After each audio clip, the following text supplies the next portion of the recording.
नमस्कार साथियों आखिर आपका इंतज़ार ख़त्म हुआ। हम आज चर्चा करते हैं कैसे जो है आपका क्लास 12th का रिज़ल्ट बनेगा, किस आधार पर बनेगा। इससे रिलेटेड आदेश आ गया है और इस आदेश के अपन मुख्य बिंदुओं के बारे में चर्चा करते हैं। इसमें आपके सारे डाउट्स क्लियर होंगे।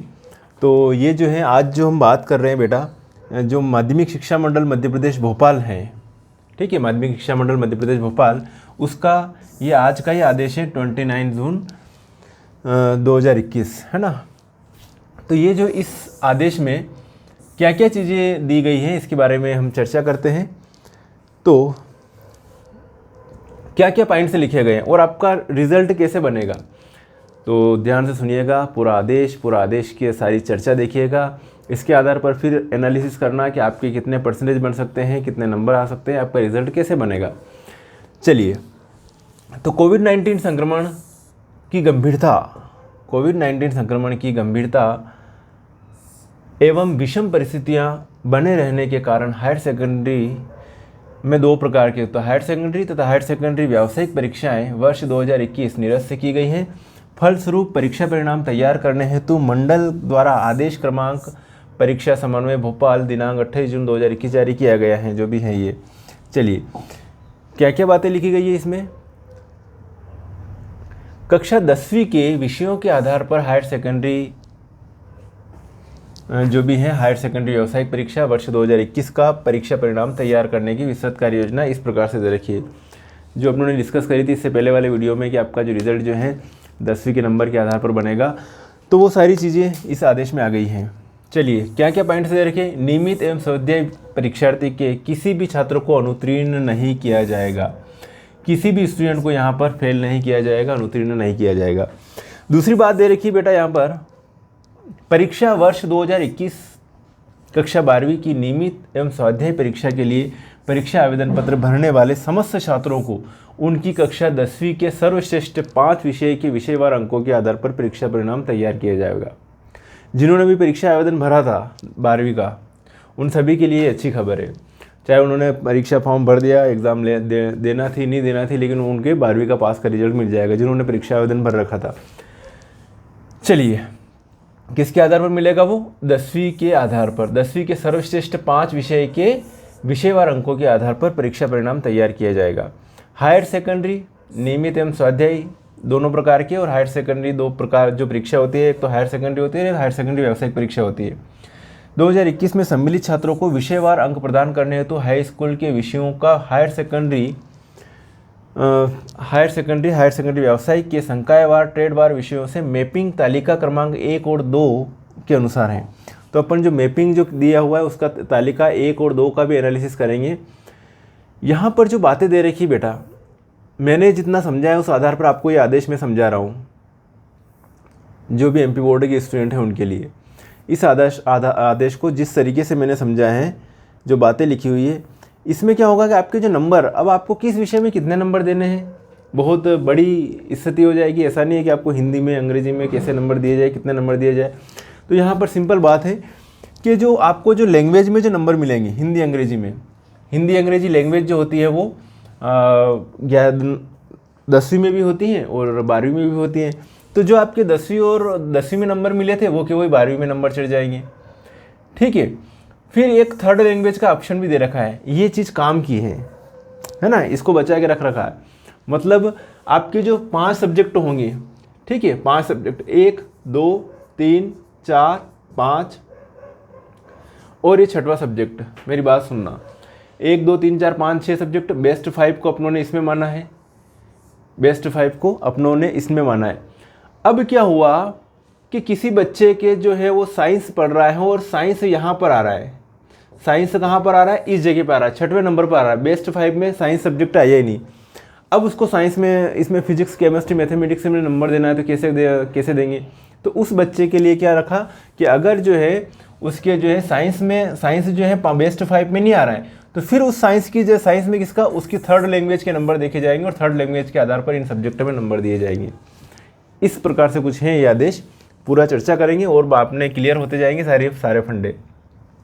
अगर बेस्ट 5 में नहीं आ रहा है तो उस कंडीशन में चलिए, तो ये जो है अगर आपके अब यहाँ पर देखते हैं अपन कि जो भी बच्चे जो हैं जिनके फिजिक्स केमिस्ट्री मैथ्स में नंबर कितने मिलेंगे, तो जो बेस्ट 5 में 5 विषय में साइंस में जो है जितने नंबर मिले होंगे बेस्ट 5 में आ रहा होगा, तो उस कंडीशन में आपके जो साइंस में जो नंबर मिले वो कि वही आपके फिजिक्स में, केमिस्ट्री में, बायोलॉजी में नंबर मिलेंगे, या फिर जो भी दूसरे सब्जेक्ट वाले हैं, होम साइंस वाले हैं, इन्फॉर्मेटिक्स प्रैक्टिसेस वाले हैं, उन सभी जो भी इतने सारे सब्जेक्ट दे रखे उनके नंबर जो आपके 10वीं में साइंस में थे वो इन सब्जेक्ट में आपको नंबर मिल जाएंगे।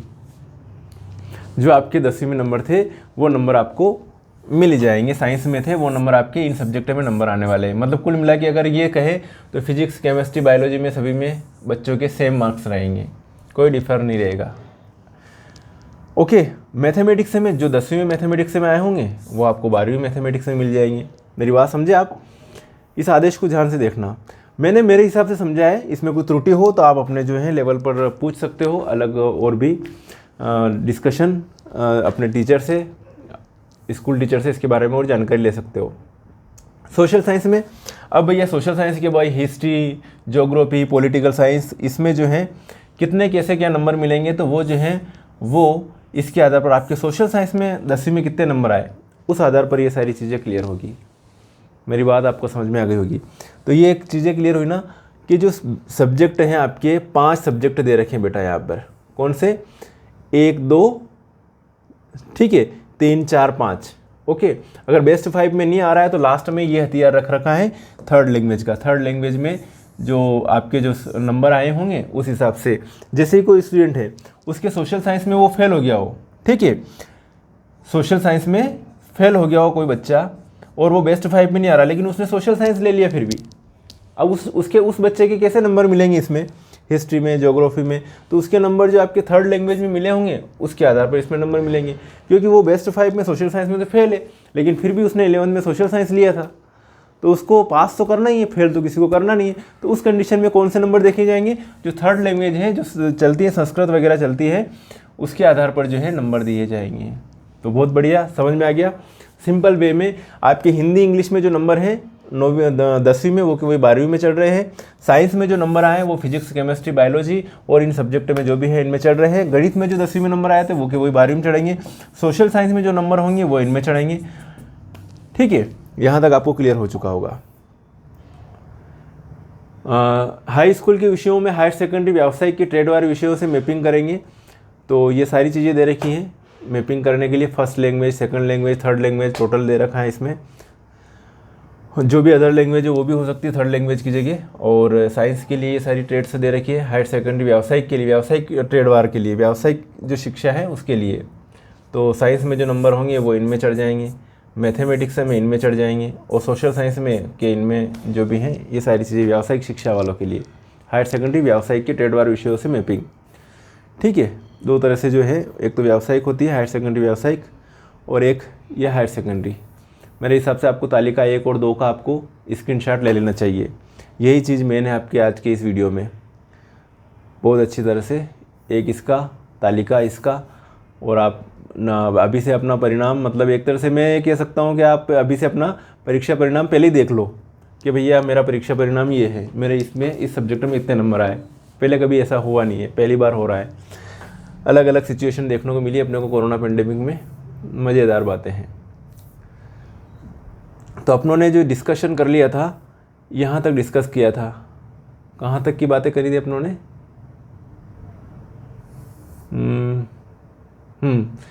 2.3 वाला पॉइंट देख लिया था अपनों ने। 2.3 मैंने बोला था 2.3 में ये कि हायर सेकेंडरी नियमित एवं सेवाध्यायी हायर सेकेंडरी व्यावसायिक परीक्षा वर्ष 2021 में सम्मिलित छात्रों को विषयवार अंक प्रदान करने हेतु हाई स्कूल के विषयों का हायर सेकेंडरी व्यावसायिक के संकायवार ट्रेडवार विषयों से मैपिंग तालिका क्रमांक 1 और 2 के हिसाब से आपको नंबर मिलेंगे कि सब्जेक्ट में कितने नंबर मिलने चाहिए। चलिए, अतिरिक्त विषय अथवा अतिरिक्त संकाय के छात्रों को उस विषय में हाई स्कूल के साथ मुख्य संकाय के अनुसार मैप किए गए विषय अनुसार अंक प्रदान किए जाएंगे। अतिरिक्त विषय ले रखा है तो उसमें भी उसी हिसाब से नंबर मिल जाएंगे, कोई दिक्कत नहीं है। जैसे साइंस में आपने जो अतिरिक्त विषय में क्या ले रखा है वो उसी हिसाब से आपको नंबर मिल जाएंगे, कोई टेंशन लेने की ज़रूरत नहीं है। ठीक है, जो उस तालिका के अनुसार जो अपने तालिका 1 और 2 का एनालिसिस किया उसमें किस सब्जेक्ट में कितने नंबर मिले उस हिसाब से आपको मिल जाएंगे। अतिरिक्त विषय अथवा अतिरिक्त संकाय के छात्रों को उस विषय में हाई स्कूल के साथ मुख्य संकाय के अनुसार मैप किए गए विषय के अनुसार अंक प्रदान किए जाएंगे। श्रेणी सुधार वाले, अब श्रेणी सुधार वालों को बेचारों बच्चों के लिए बहुत ये अलग है। बहुत सारे बच्चे क्या होता है कि परसेंटेज कम बनते हैं तो 12वीं में श्रेणी सुधार करते हैं, डबल से बैठते हैं अच्छे परसेंटेज बनाने के लिए। लेकिन उनके लिए भी इस नियम के हिसाब से तो बात यही लागू होती है कि जो 10वीं के जो हैं उसी के हिसाब से हाई स्कूल के अनुसार ही मैप किया जाएगा। हाई स्कूल में जो परसेंटेज बने होंगे वो केवल रह जाएंगे। तो श्रेणी सुधार छात्रों की अंक तालिका क्रमांक 1 अनुसार हाई स्कूल से मैप किए गए समूह के अंक के अनुसार ही दिए जाएंगे। मतलब श्रेणी सुधार वालों के लिए भी ऐसा नहीं कि कोई अलग से बोनस मिल जाएगा। चलिए, बेस्ट ऑफ 5 पद्धति अनुसार हाई स्कूल के सबसे अधिक अंकों वाले विषयों के अतिरिक्त छठवां विषय हायर सेकेंडरी के जिस विषय से मैप किया जाएगा उस विषय में हाई स्कूल के तृतीय भाषा विषय के अंक प्रदाय किए जाएंगे। समझ में आ गई मेरी बात आपको? क्या हो रहा है कि जो तृतीय भाषा को जो अपने को एक और संकेत मिल रहा था कि तृतीय भाषा, यहाँ पर इसको कहाँ पर देखा जाएगा? तो तृतीय भाषा को कहाँ देखा जाएगा? जो लास्ट में जो सबसे कम नंबर आए, किसी के लिए तृतीय भाषा मतलब जो लास्ट में कम नंबर आ रहे हैं वो सब्जेक्ट हो सकता है, किसी के लिए साइंस हो सकता है, किसी के लिए सोशल साइंस हो सकता है। ठीक है, तो सभी के लिए अलग अलग कंडीशन रहेगी यहाँ पर। तो ये वाला पॉइंट भी ध्यान से पढ़िएगा कि बेस्ट ऑफ 5 पद्धति अनुसार हाई स्कूल के सबसे अधिक अंकों वाले विषयों के अतिरिक्त छठवां विषय हायर सेकेंडरी के जिस विषय से मैप किया जाएगा, हायर सेकेंडरी के जिस विषय से मैप किया जाएगा उस विषय में हाई स्कूल के तृतीय भाषा विषय के अंक प्रदाय किए जाएंगे। उदाहरण स्वरूप किसी छात्र को हाई स्कूल में सामाजिक विज्ञान विषय के अंक बेस्ट ऑफ 5 पद्धति के अंतर्गत बाहर होने के कारण, मतलब 5 विषय 1 2 3 4 5 के अलावा छठवां विषय आ रहा है यहाँ पे सामाजिक विज्ञान, सोशल साइंस आ रहा भैया, मतलब इन 5 के आधार पर रिजल्ट बना, छठवें में बहुत कम नंबर आए या फेल हो गया, तो अब उसकी कंडीशन में क्या करेंगे? अंतर्गत बाहर होने के कारण उसके परिणाम में नहीं जोड़ेंगे। तो ऐसे छात्रों को हायर सेकेंडरी के परीक्षा परिणाम में सामाजिक विज्ञान विषय के अंकों के स्थान पर हाई स्कूल की जो तृतीय भाषा में जो नंबर आए थे, मतलब आपके जो संस्कृत में जो नंबर आए थे, किस में नंबर आए थे? जो संस्कृत में जो नंबर आए होंगे वो नंबर वापस कहाँ पे आ जाएंगे? इस जगह पर आ जाएंगे। जो संस्कृत में जो नंबर आए होंगे वो यहाँ पर जुड़ जाएंगे। अगला है, अब कई बच्चों को फ़ायदा रहता है ये प्रायोगिक परीक्षा में, जैसे फिजिक्स केमिस्ट्री बायोलॉजी में अच्छे नंबर मिलते हैं, 30 नंबर का प्रैक्टिकल है, 30 में से 28 मिल रहे, 25 मिल रहे, 26 मिल रहे, ये होता है। तो यहाँ पर भी जो अगर अपन प्रैक्टिकल की बात करें तो प्रायोगिक के नंबर आपको कैसे प्रदान किए जाएंगे, ये सारी चीज़ें हैं। अब प्रायोगिक परीक्षा के लिए मापदंड, तो निर्धारित मापदंड अनुसार कुल 100 अंकों में से कितने अंक मानने? कुल 100। तो मैं तो कह रहा हूँ कि अगर जो आपके जो साइंस में अगर प्रैक्टिकल और दोनों की मिलके अगर 50 + 20 आए हों तो यहाँ पर भी वही हो रहा है, 50 + 20, ये मान के चलो कि 70 नंबर आ रहे हैं। ठीक है, जो साइंस में जो नंबर आए वो कि वही फिजिक्स केमिस्ट्री बायोलॉजी में चल रहे हैं। तो प्रायोगिक परीक्षा के लिए मापदंड, तो निर्धारित मापदंड अनुसार कुल 100 अंकों में से गणना उपरांत हायर सेकेंडरी परीक्षा नियमित स्वाध्याय के प्रायोगिक भाग वाले विषयों में प्रायोगिक भाग में अंक छात्र द्वारा 100 में से अर्जित प्राप्तांकों के प्रतिशत अधिभार के आधार पर प्रदान करते हुए अंक सूचियाँ जारी की जाएगी। उदाहरण स्वरूप यदि किसी छात्र को 70% अंक प्राप्त होते हैं, कितने प्रतिशत? 100 में से कितने मिले? 70। 100 में से कितने मिले? 70 मिले। ओके, उसको 100 में 70 मिले। तो अब इस बार प्रायोगिक में कितने देने उसको नंबर? प्रायोगिक में उसको कितने नंबर देने? तो प्रायोगिक में जो नंबर देंगे इसी को आधार माना है। 70% है तो मतलब थ्योरी और दोनों का प्रायोगिक का मिलकर 70% से ज़्यादा नहीं जाना चाहिए। ठीक है, तो यहाँ पर क्या होगा? अगर 70% अंक प्राप्त किए 10वीं में तो भौतिक शास्त्र के प्रायोगिक भाग में 30 अंकों का 70% कितना हो गया? 21 अंक प्रदान किए जाएंगे तथा शेष 49 अंक सैद्धांतिक भाग में प्रदर्शित किए जाएंगे। मतलब बहुत बढ़िया जुगाड़ कर रखा है कि आपको फिजिक्स में थ्योरी में कितने मिलने हैं, प्रैक्टिकल में कितने मिलने हैं, केमिस्ट्री में थ्योरी में कितने मिलने हैं, प्रैक्टिकल में कितने मिलने हैं, ये पहले से जुगाड़ हो चुका है। चलिए, समझ में आ गया ना? आपके जैसे कि विज्ञान में 70 नंबर आए 10वीं में, ठीक है, तो आपको इधर भी 70 से ज़्यादा नहीं होंगे। ठीक है, अब आपको इन 70 नंबर को थ्योरी और प्रैक्टिकल में बांटना है तो वो बांट दिए जाएंगे थ्योरी और प्रैक्टिकल में।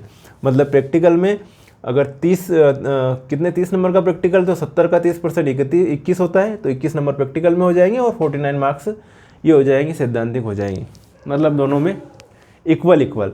कई बार होता ना कि प्रैक्टिकल में ज़्यादा अच्छे नंबर मिल जाते हैं, थ्योरी में कम मिलते हैं, परसेंटेज अप हो जाते हैं, ये साइंस वालों को वो बेनिफिट रहता है। तो वो चीज़ें थोड़ी यहाँ पर कि जो प्रैक्टिकल में जो नंबर, अगर जिनका बच्चों का प्रैक्टिकल हैंड अच्छा रहता है, प्रैक्टिकल में अच्छा परफॉर्म रहता है, उनके लिए थोड़ा यहाँ पे नुकसान है, ज़्यादा कुछ नहीं है, लेकिन फिर भी ठीक है, कोई दिक्कत नहीं है। अन्य राज्य में अन्य बोर्ड से हाई स्कूल परीक्षा उत्तीर्ण करने वाले, अब अन्य राज्य की बात भी आ गई यहाँ पर कि अन्य राज्य हैं अन्य बोर्ड से हाई स्कूल परीक्षा उत्तीर्ण करने वाले नियमित से अध्याय के प्रत्येक छात्रों के कक्षा 10वीं के अंक सूची अनुसार नियमित छात्रों को संबंधित संस्था एवं स्वाध्याय छात्रों को संबंधित अग्रेषण संस्था जहाँ से फॉर्म भरा होगा वहाँ से के माध्यम से दिनांक 5/7/2021 तक ऑनलाइन अंक भरना एवं अंक सूची अपलोड करना अनिवार्य होगा। ऐसे छात्रों के विषयवार अंकों प्रविष्टि करने की प्रक्रिया निम्नानुसार होगी। देखिए, अन्य राज्य बोर्ड की कक्षा 10वीं की उत्तीर्ण करने वाले छात्रों को रोल नंबर वार सूची संबंधित संस्था अग्रेषण संस्था को MP ऑनलाइन लॉगिन में दिनांक 29/6/2021 से उपलब्ध होगी। छात्र के रोल नंबर का चयन करने पर अंकों की प्रविष्टि हेतु स्क्रीन उपलब्ध होगी। छात्रों का विवरण एडिट नहीं किया जाएगा। ये सारी चीज़ें अदर स्टेट वाले बच्चे जो पहले किसी दूसरे स्टेट में 10वीं किया हो और 12वीं इस स्टेट में MP स्टेट में आके कर रहे हैं, उनके लिए बात है ये। देखो, बहुत सारी बातें हैं। प्रत्येक छात्र हेतु प्रथम द्वितीय तृतीय भाषा के अंक भरने की सुविधा होगी। यदि किसी राज्य बोर्ड में तृतीय भाषा नहीं है तो वहाँ पर क्या हो जाएगा, नॉट एप्लीकेबल। उस जगह क्या लिख देंगे, नॉट एप्लीकेबल लिख देंगे। प्रायोगिक आंतरिक भाषा वाले विषय में सैद्धांतिक तथा प्रायोगिक भाग के अंकों को जोड़कर कुल 100 में से अंक प्रदान किए जाएंगे। ठीक है। उपरोक्त के साथ ही अंक सूची की स्कैन प्रति अपलोड करना अनिवार्य होगा। अंक प्रविष्टि की प्रमाणिकता एवं शुद्धता का संपूर्ण दायित्व संबंधित संस्था प्राचार्य या अग्रेषण संस्था के प्राचार्य का होगा। ये सारी चीज़ें लिखी हुई है 4.1 से लेकर 4.7 तक। ये अदर स्टेट के छात्रों के लिए लिखी हुई है। ठीक है, सेम स्टेट के छात्रों के लिए कोई यहाँ पे कोई ये नहीं है। अब बात करें, यदि कोई छात्र अपने प्राप्तांक से असंतुष्ट रहता है, भैया मेरे तो ज़्यादा परसेंटेज बनने थे, तो कोविड-19 के संकट काल में समाप्ति उपरांत राज्य शासन की अनुमति उपरांत आयोजित होने वाली परीक्षा में भाग ले सकेगा। ऐसे छात्रों को परीक्षा परिणाम घोषित होने के उपरांत 7 दिवस की अवधि में परीक्षा सम्मिलित होने के लिए नियमित छात्र को संबंधित संस्था एवं स्वाध्याय छात्रों को संबंधित अग्रेषण संस्था के माध्यम से ऑनलाइन पंजीयन करना अनिवार्य होगा। जो भी आगे जो निर्देश आएंगे उसके हिसाब से काम होगा ये। इस वर्ष हायर सेकेंडरी तथा हायर सेकेंडरी व्यावसायिक परीक्षा वर्ष 2021 में सम्मिलित होने वाले छात्रों को पूर्व वर्षानुसार अंक सूचियों में केवल श्रेणी अंकित की जाएगी। क्या किया जाएगा, श्रेणी अंकित की जाएगी। किंतु इस वर्ष हायर सेकेंडरी परीक्षा के प्रावीण्य सूची नहीं जारी की। हर साल जो मेरिट आती ना कि वहाँ का बच्चा मेरिट में आया, ये हुआ, वो चीज़ें साथियों इस बार नहीं होगी। 100 बात की एक बात, रिजल्ट जो है आपका 10वीं के बेस पर बनेगा। किस बेस पर बनेगा, ये सारी चीज़ें हमने बता दी कि इस टेबल के जो आधार पर इसका एनालिसिस करके इस बेस पर बनेगा। ये मैंने इस आदेश के आधार पर मैंने जिस तरह से इस आदेश को समझा उस तरह से मैंने आपको बताया। इसमें कोई त्रुटि हो तो आप अपने स्तर से आप देख सकते हो। अपने स्तर पर आपको जो है जानकारी लेना हो वो अपने स्तर पर आप ले सकते हो। इसके लिए हम जिम्मेदार नहीं रहेंगे। ठीक है, मैंने आदेश को समझाना था अपने लेवल से, मैंने पूरे आदेश को अपने लेवल से आपको समझा दिया। और ये जो है कुल मिला के कई बच्चों का ये रहता है कि परसेंटेज कम बने, ये बने, लेकिन मेरा ये मानना है कि जो भी एग्ज़ाम्स होती हैं आगे आने वाले टाइम में, वैसे आपके पुराने कर्म तो काम आ ही रहे कि 10वीं के बेस पर ही आपको 12वीं का रिजल्ट बन रहा है, कोई दिक्कत नहीं है। कुछ बच्चे जो ज़्यादा मेहनत कर लेते 10वीं के बाद ठोकर लग जाती है कि हाँ अपने को 12वीं में अच्छा परफॉर्म करना है, तो उन बच्चों के कुछ के अप हो जाते हैं। और ये भी होता है कभी कभी कि जो कई बच्चे 10वीं में अच्छा परफॉर्म करते हैं लेकिन 12वीं में जाके लो हो जाते हैं, तो उनके लिए तो ये भी हो सकता है, फ़ायदा भी होगा। हर एक स्टूडेंट को संतुष्ट नहीं किया जा सकता, हर इंसान को संतुष्ट नहीं किया जा सकता। खैर, जो भी बच्चे मेहनत करने वाले हैं उनकी मेहनत कभी व्यर्थ नहीं जाएगी। एक बार और फिर मैं कहता हूँ, आपने मेहनत करी, अच्छे से मेहनत करी, तो आप अगर कोई भी कहीं पर भी एडमिशन लेंगे, किसी भी कोर्सेज़ में जाएंगे, वहाँ पर आपकी जो मेहनत करने की आदत है वो एक अच्छी आदत है। आप वहाँ पर भी सफलता हासिल करेंगे और आपके कॉन्सेप्ट क्लियर रहेंगे, आपकी सिटिंग कैपेसिटी अच्छी रहेगी। आपने माइंड का जितना ज़्यादा उपयोग करते हैं ना, कहते हैं माइंड का जितना ज़्यादा उपयोग करते हैं उतना ज़्यादा दिमाग चलता है। अगर माइंड को जितना कम यूज़ करेंगे उतना माइंड जो है कम चलने लग जाएगा। तो आपने माइंड का अच्छा यूज़ किया। कई लोगों की देखते हैं अपन के जो IITian हैं या जो MBBS डॉक्टर हैं, एम्स वाले हैं, वो लोग जो है एक एक साल में यूपीएससी की एग्ज़ाम क्रैक कर लेते हैं, फाइट कर लेते हैं। तो उनका कारण ये है कि उनको ये जो एग्ज़ाम है उनके लिए सरल लगती है, क्योंकि उनकी सिटिंग कैपेसिटी उतनी होती है कि 12-12, 15-15 घंटे बैठकर कंसंट्रेशन से पढ़ना उनकी आदत में, हैबिट में हो जाता है। तो उनको ऐसा ही नहीं लगता है कि इतना सारा सिलेबस कैसे करेंगे, वो सिलेबस निपटाते जाते हैं, धड़ाधड़ से निपटाते जाते हैं। तो वही आदत आपके अंदर आपको डेवलप करना है। शिक्षा का मतलब यही है कि आपको अपना जो है सर्वांगीण विकास कैसे करना, माइंड का विकास कैसे करना, कैसे समाज में आपको जो है रहना करना, ये सारी चीज़ें देखने को मिलती हैं। एक बच्चा जो है शुरुआत से जन्म लेता है, वहीं से सीखना चालू कर देता है। प्री प्राइमरी स्कूल में जाता है, प्राइमरी स्कूल में जाता है, middle, high school, higher secondary, दोस्त बनते हैं, कॉलेज में जाता है। ऐसे करके बच्चा जो है धीरे धीरे जीवन के जो है बहुत सारे गूढ़ रहस्य सीखता है, समाज में सीखता है कैसे कहाँ पे डिस्कस करनी है, कैसे बात करनी है, कौन सा फ़ायदा है, कौन सा नुकसान है, कौन सी बात अच्छी है, कौन सी बात बुरी है। ये सारी चीज़ें बच्चा जो है समाज से सीखता जाता है, और सीखने का प्रयास जो है ये सतत जीवन भर चलता रहता है। ठीक है, तो शिक्षा का उद्देश्य ये भी नहीं, मैं ये नहीं कहूँगा कि बिल्कुल परसेंटेज बनाना ही ये है। परसेंटेज बनाना जिनके बच्चों की नहीं बन पाए वो निराश ना हो। ठीक है, कभी निराश नहीं होना, अच्छे से मौके मिलते हैं जीवन में। ऐसा नहीं कि ये लास्ट स्टेप थी और इसके बाद अपने पास कोई मौके नहीं है। कई स्टूडेंट होते हैं जो 12वीं में कम परसेंटेज बनते हैं, लेकिन जो कोर्स करते हैं, इंजीनियरिंग कोर्स कर रहा है तो उसमें अच्छा परफॉर्म करेंगे। कोई ग्रेजुएशन कर रहा है, बीएससी कर रहा है, उसमें अच्छा परफॉर्म करेंगे।